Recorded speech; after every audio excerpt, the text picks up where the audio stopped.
Anyway, we passed the border and we had a quarter tank left. We decided not to stop because we figured Joshua Tree was pretty close and my car normally gets pretty good gas mileage. And we figured, you know, there would be more gas along the way. We still have a quarter tank to go through. We had no idea like how close any towns were, but there was like no gas stations anywhere. We saw this place called like Desert something, whatever, Desert View, I don't remember what it was called. And we pull off and it's like a ghost town, like a legitimate ghost town. Like there's just like all these boarded up buildings, and like there was a gas station. We could see like this little like old school gas station off to the side where there's like these like really old pumps, and there's nobody there. Like I don't know, like it was trippy. You guys lost? Let's get some gas.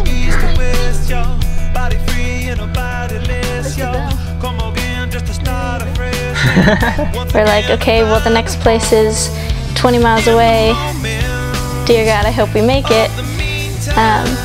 And luckily we did. We pulled into the gas station right before Joshua Tree, which was pretty lucky. So we pulled in, got gas, and then proceeded on to Joshua Tree. And we got there at nighttime, and seeing as how it was already like midnight and we didn't really want to pay, we just kind of drove outside of the park a little bit and found a neighborhood. And we just set up a tent there and, you know, did our thing right there and woke up kind of early. And then we went to Joshua Tree the next day, kind of searched around and found a few boulders here and there. They weren't anything too exciting. We were really looking for Caveman, and then we finally found it, and we knew it once we saw it. We were like, okay, that's definitely Caveman because nothing else here looks like that. If you go all the way inside, there's a couple different variations. There's like a V7, a V6, a V10. So I was kind of working the V7 variation and just couldn't get past the crux, which would be getting back underneath to the finishing side on the outside of the boulder. And then there's another climb, like they call that the Caveman finish. It's like a V3.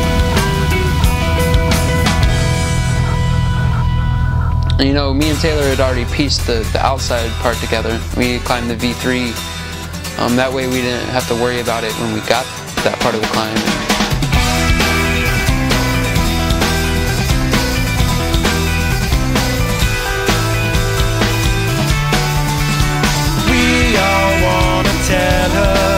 And it was really cool, like, it was just, you know, a big cave of, it was super juggy, like Waco type holds.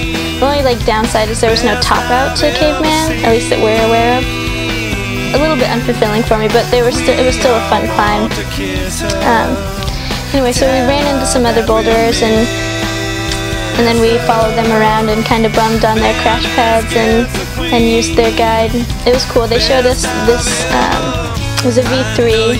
I hit like some like teeny little foothold and then bumped to the big hold and then matched on that and went up to the big horn. And everyone else was trying it the other, you know, left hand, and then I showed my beta and then they were like, how? That doesn't even seem natural. People tried it and it just didn't work for them. So I thought that was cool, like, you know, there's not one way to climb a rock. And it was just cool to figure out your own beta. It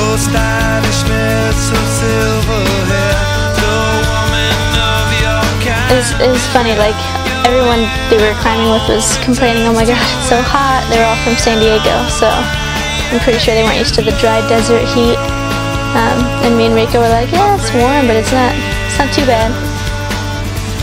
It was still hot for sure, but I could tell that they weren't used to the heat. Like they were like hiding in the shade when we were up at that rock.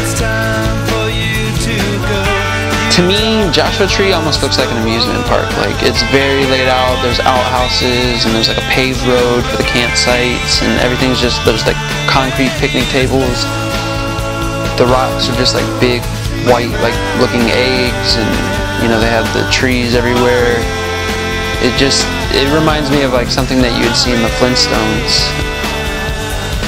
After that, you know, we went back to the campsite, set up, and just played some categories. What was cool is that like you could, you know, hear people playing guitar, or see, you know, the glow of the campfire up against the rocks. Definitely, I don't know, I liked it. It was very relaxing for sure. And the next morning, I don't know, we tried Caveman, I think, a little bit more, but for the most part we just got kind of bored, and we were a little bit beat, and it was hot, and we were just kind of like hanging out. We ended up going into the car. I don't even think the plan was to like stay in the car. We just went back to the car to like go get a Band-Aid or something like that. I think we were killing time in my car, and we were just like had the music going and decided to start lip syncing to every song on my iTunes, and it was pretty funny. Also lip syncing some songs that I'm not too proud of. We did that for like, I don't know, like 2 or 3 hours, and just hanging out in the car singing. And after that, we decided to like get up off of our asses and go climb again. Right before we left, I ended up finding this other rock. They call it Double Orifice. It's like this overhanging rock with like these 2 big like scooped out Wacos underneath, and like you just kind of like get down underneath it. And I don't know, it was cool because I only saw a picture of it in the guidebook, and I kind of saw where the line went, but I had no idea what any of the beta was, and it was pretty cryptic at first. But I don't know, there was a nice breeze going on, and we're kind of in the shade, so I hung out. You know, I started piecing every move together. I was just really trying to find like a problem that I was going to be able to get that was like kind of near my limit. And I have no idea if the beta that I used is what, you know, the locals or, you know, other people who know what they're doing on that climb, if they use the same beta, but I don't know. I like the way that I did it. It was pretty cool. There was like a knee bar involved, like a nice little like toe hook cam type thing going on, and I don't know, it was very unique for sure. I liked it. And you know, I got to send, and then we pretty much left, so I got to go, we left Joshua Tree on a high note. That was cool. But yeah, so that was Joshua Tree, and then yeah, stayed there 2 nights, and then left the next day, the next evening, to Indian Wells, to my aunt's house. And it was a very nice, refreshing break to come here and, you know, lay in the pool and grill some chicken. Like, it kind of looks like a hotel. It feels like we're in a hotel, but we're staying here for free. So it's kind of trippy to go from like sleeping outside, you know, camping and eating macaroni and cheese, to being in a house with a pool.